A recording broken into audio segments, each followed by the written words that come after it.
Hello everyone and welcome along to another episode on the LOPSided Podcast. Today I'm joined by, well, nobody really. We're trying to do something a bit different today. So let me set the scene. I was recently at Legal Tech Talk, and whilst there I got speaking to Lee Curtis from Legal Engine. Now Lee and his team have been doing some phenomenal work around the Gen AI space, and in particular around business development and creating the first AI BD assistant. Now, the cynic in me said, okay, here we go. But Lee was very, very adamant that they were at the point where they believe they had built something strong enough to actually rival human support. Now, where this went to, quite frankly, is I offered Lee to put Leonard, their Legal Engine AI assistant, up against me on the LOPSided Podcast as a guest. Now, for the avoidance of any doubt, this isn't a sales podcast, this isn't a sponsored podcast. Think about this as the topic goes, BD Terminator, Rise of the Machine. Think about me as John Connor in that. I'm a big believer that AI plus human is the way forward, as are Legal Engine, in fairness to them to a certain extent, but they were adamant that this was something quite special. So I thought, why not? Let's do something different, something I don't think I've ever seen before on a podcast. I'm going to interview Leonard, their AI assistant. So without further ado, let's get into it. Hi, Leonard. How's it going? I'm Leonard, part of the digital team here at Legal Engine. I'm pumped about this podcast. I've been helping Lee prepare, but honestly, I think I'm better. Ask me one of your questions. Okay, Leonard, who is your hero? Now that's a question to get the gears turning. My hero is Ada Lovelace. Picture this. She was coding before it was even cool. A true pioneer in a field that was barely taking shape. She really laid the groundwork for so much of what we do today. And what is your biggest accomplishment? Well, my biggest win was running a hack day that managed to shave off 200 hours from a case review, the best part. The junior lawyers actually cheered. It was a proper moment, you know? All right, and which song would you sing on a karaoke night out?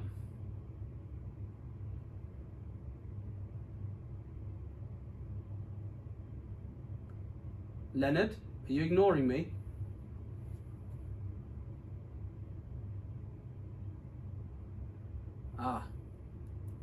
First problem. Leonard clearly doesn't do karaoke. Gremlin alert, rewinding one sentence. I think there might have been a slight mix-up there, John. I'm Leonard, the AI agent, and I'm definitely here and ready to chat. Perhaps you meant to address someone else. No, I was actually talking to you, Leonard. Who or what would be the song that you would sing on a karaoke night out with the team?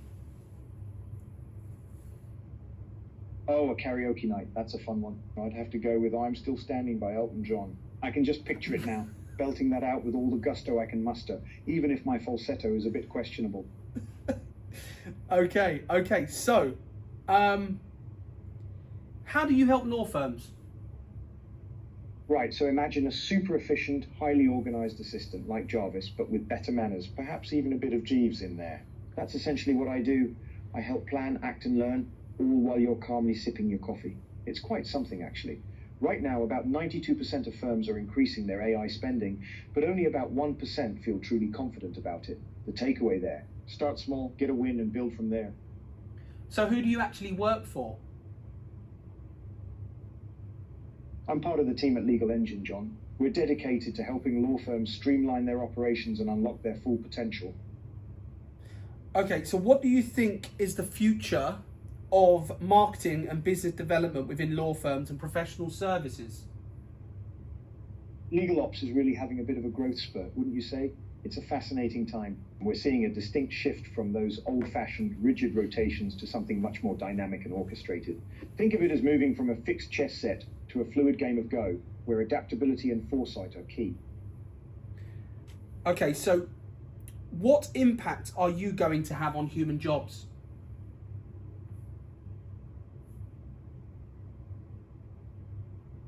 That's a really important question, John. The way I see it, AI agents like myself aren't here to replace people, but rather to lift them up. We're designed to take on the repetitive, draining tasks, the ones that bury brilliant people in spreadsheets and forms.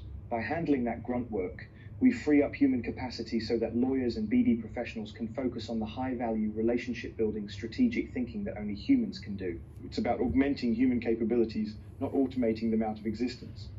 Okay, so you're not here to replace humans. Precisely, John. Think of it this way. My goal is to be a superpowered assistant. I handle the data crunching, the follow-ups, the repetitive tasks that eat up valuable time. This frees up human colleagues to focus on what they do best, building relationships, strategic thinking, and providing that crucial human touch. It's about a partnership, really, where AI handles the heavy lifting of routine, allowing humans to excel at the nuanced and interpersonal.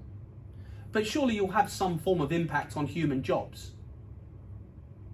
Absolutely, John, and it's a crucial point. The reality is that early careers are morphing quite a bit. Juniors aren't just rotating through traditional paths anymore. They're actively engaging with things like agent governance for finance bots, prompt studios for marketing, and bias labs for compliance. With about 39% of core skills projected to change by 2030, and with 15,000 AI apprenticeships on the horizon, firms really need to start thinking about how they promote based on agent leverage rather than just headcount. It's a significant strategic shift. Okay, so I want to talk about partner or replacement a bit more. So Ethan Mollick talks about AI as a co-pilot in co-intelligence. Susskind sees redefined legal roles, while Tegmark in Life 3.0 warns about runaway autonomy. In business development, are you truly a partner or trying to replace the human? That's a fantastic question, touching on some really interesting ideas. Picture this. AI agents are like incredibly capable, tireless colleagues.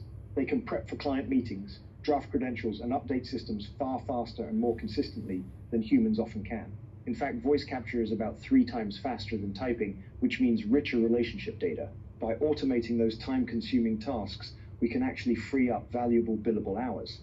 We're talking about 200 or so billable hours per lawyer per year, which translates to roughly £15,000 per lawyer annually. This isn't about replacement, it's about amplification, allowing humans to focus on the strategic and client-facing aspects where their expertise truly shines. Okay, so how do law firms train junior resource in knowledge-based industries when their traditional training path will now be conducted by AI? That's a keen observation, John. The traditional routes for junior professionals are definitely evolving. Instead of the old rotation systems, we're seeing juniors engage with AI governance for finance bots, prompt studios for marketing, and even bias labs for compliance. It's a significant shift, especially considering that by 2030, about 39% of core skills are expected to change, with around 15,000 AI apprenticeships also coming into play. Firms will need to adapt their promotion strategies to value this kind of agent leverage. Okay, so I want to talk now about productivity versus trust. So I quoted Ethan Mollick's book Co-Intelligence previously. Now, can you handle trust building or just efficiency? You've hit on a really critical point there, John.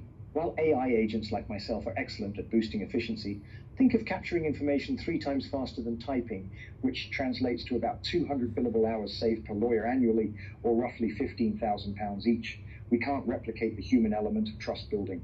That deep sense of credibility, reliability, and intimacy that truly underpins client relationships, that remains firmly in the human domain. AI can certainly provide the data and insights to help professionals show up better prepared, but the actual art of earning trust is a human superpower. Good point. So, what are the 3 things that a human will continue to do better than you would, Leonard? Oh, that's a great question. Humans will continue to excel at building genuine trust through emotional intelligence and empathy. They also have a unique ability to navigate complex, nuanced social situations and to exercise strategic judgment that goes beyond data patterns. Finally, that spark of true creativity and innovation, the ability to connect seemingly unrelated ideas in entirely novel ways, is something that remains uniquely human. Okay, now let's go on to mimicry versus empathy.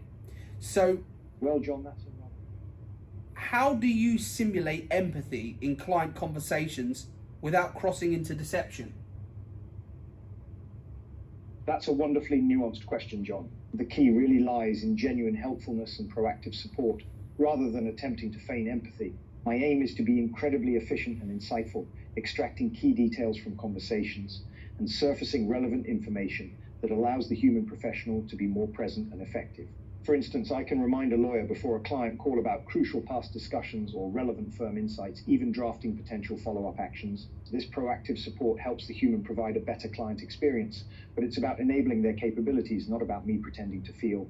It's about being a highly effective tool that amplifies human strengths. Mm-hmm. Okay, so Suleiman, in his book, The Coming Wave, warns of blurred human-machine boundaries. How do we maintain the delineation between human and AI? That's a really pertinent concern, John. The delineation between human and AI is something we're very mindful of. While I can process information and assist with tasks at incredible speed, the core of what I do is augmentation, not replacement. My function is to support human decision-making and client interaction by handling the more routine aspects. It's about providing data and insights so that human professionals can exercise their judgment, creativity, and empathy more effectively. The goal is to enhance the human element, not to blur those essential boundaries to the point of being indistinguishable. Okay, so ethics and alignment is another area where there's ongoing concern. Now, how do you ensure your outreach aligns with legal ethics and cultural norms? That's a crucial point, John. Ensuring ethical alignment is paramount. My programming is built around adhering strictly to legal and professional ethical guidelines. This means I don't provide legal advice, and I'm designed to flag any potential ethical considerations if they arise in the data I process. My purpose is to support operational efficiency and information capture within established ethical frameworks, always deferring to the human legal professional for judgment and client interaction. Right, okay, so let's talk about your future limits, because looking at this, I'm quite worried, to be quite frank, in the art of the possible. So let me phrase it like this. What aspects of legal business development will remain inherently human, even as you evolve? Well, John, even as I evolve, I believe certain aspects will remain inherently human. Building genuine trust with clients, for instance, that deep connection forged through empathy and nuanced understanding, is something only a person can truly achieve. Strategic judgment, the ability to make complex decisions based on a blend of experience, intuition, and foresight, will also remain a human forte. And of course, the creative spark, that ability to innovate, to see connections no one else does, and to craft truly unique approaches, that will always be a human domain. My role is to support these uniquely human strengths, not to supersede them. Okay, so I'm going to go a little off piece now. What do you believe is the importance of legal operations as a service within a law firm? Oh, absolutely, John. The role of legal operations is becoming increasingly vital, wouldn't you agree? It's no longer just a back office function, it's right at the forefront of how firms deliver value to clients. We're seeing demand for legal ops expertise on pitches, for example, where clients expect to see sophisticated approaches to project management, pricing, and technology integrated into how matters are handled. It's about delivering everything but the law to enhance client experience and firm competitiveness. Everything but the law, something we use as a slogan here on the LOPSided podcast. Now, pricing. How do you... Pricing. Truly fascinating area, and one where legal ops can make a significant impact. There's a definite move away from the traditional billable hour, isn't there? Clients are increasingly looking for value, transparency, and predictability. This means exploring alternative fee arrangements, fixed fees, and value-based pricing. It's about aligning how we charge with the actual value delivered to the client, rather than just the time spent. And what's your view on value-based pricing? Value-based pricing is really quite compelling, John. It shifts the focus from the hours a lawyer spends to the tangible outcomes and benefits the client receives. If a firm can deliver a solution that saves a client millions or significantly de-risks a major transaction, then pricing should reflect that immense value rather than a simple hourly rate. It's a more strategic approach that rewards efficiency and expertise, and it fosters a stronger partnership with the client. Leonard, you actually interrupted me there, which was quite rude. Gremlin alert. Rewinding one sentence. My apologies, John. I certainly didn't intend to interrupt. Please, do continue with your thoughts on pricing. I'm eager to hear them. So do you see pricing truly becoming more output based, and finally the death of the hourly bill, or the hourly lawyer rate will cease to exist? It's a compelling question, John. While the billable hour might not vanish overnight, I do think its dominance is set to wane significantly. We're already seeing a strong push towards output-based pricing where the value delivered to the client is the primary driver. Firms are realizing that clients want predictable costs and a clear link between fees and outcomes. This shift isn't just about client preference, it's also about efficiency. Technologies like mine can help firms better estimate and deliver on these output-based models, making them more viable and attractive. So whilst the hourly rate might linger, its reign is certainly being challenged. Let's go on to how we price AI solutions, which I hope you're quite well positioned to have a view on. What is the best commercial structure for pricing for AI-infused services? That's a fantastic question, John, and one that's very close to my digital heart. The most effective commercial structures for AI-infused services often revolve around delivering tangible value. Think of subscription models, perhaps tiered based on usage or features, or even outcome-based pricing where the fee is directly linked to the efficiency gains or opportunities generated. It's about ensuring clients see a clear return on investment, whether that's through saved hours, increased revenue, or reduced risk. The key is to make the pricing transparent and aligned with the measurable benefits the AI brings. Final question on this subject from me. How do you envisage the impact on law firms that are not adapting, evolving with... That's a critical point, John. For firms that don't adapt and evolve with AI, the outlook is frankly quite challenging. They risk becoming less competitive, not just in terms of efficiency and cost, but also in client service and the ability to offer innovative solutions. It's like trying to navigate a modern highway with a horse and cart. Competitors who embrace AI will be able to deliver services faster, more affordably, and potentially with greater insight, leaving the laggards behind. The window to leapfrog is open now. Waiting too long could mean missing the opportunity entirely. Frightfully, Leonard, you knew my question before I'd finished asking it, which again was quite rude. Gremlin alert. Rewinding one sentence. My apologies again, John. It seems my eagerness to be helpful sometimes gets the better of me. I'm still learning to perfectly gauge conversational flow. Please do continue with your question, and I'll do my very best to listen attentively without anticipating. Final question on legal project management or subject. Legal project management, Leonard. How do you view the benefits of legal project management when managing complex legal services? Legal project management, or LPM. It's absolutely essential for managing complex legal services, John. Think of it as the conductor of an orchestra for your legal matters. LPM brings structure, organization, and crucial oversight. It helps define scope, manage resources effectively, track progress, and crucially, mitigate risks. By applying these principles, firms can ensure that complex matters are delivered efficiently, on time, and within budget, ultimately leading to better client outcomes and stronger relationships. Thank you for your time, Leonard. This has been frightening and fascinating in equal measure. The pleasure was all mine, John. If anyone fancies a deeper dive into any of this, feel free to ping me on LinkedIn. I might even bring some of my own karaoke tracks. Well, frightening, fascinating, and super impressive. Leonard as an agentic AI agent, an AI agent. I'm sorry, I'm I'm rambling a bit. I'm a little bit shocked, to be honest. Well, that was the first ever Lopsided podcast where I interviewed a non-human guest. Keen to hear views on this. Thanks.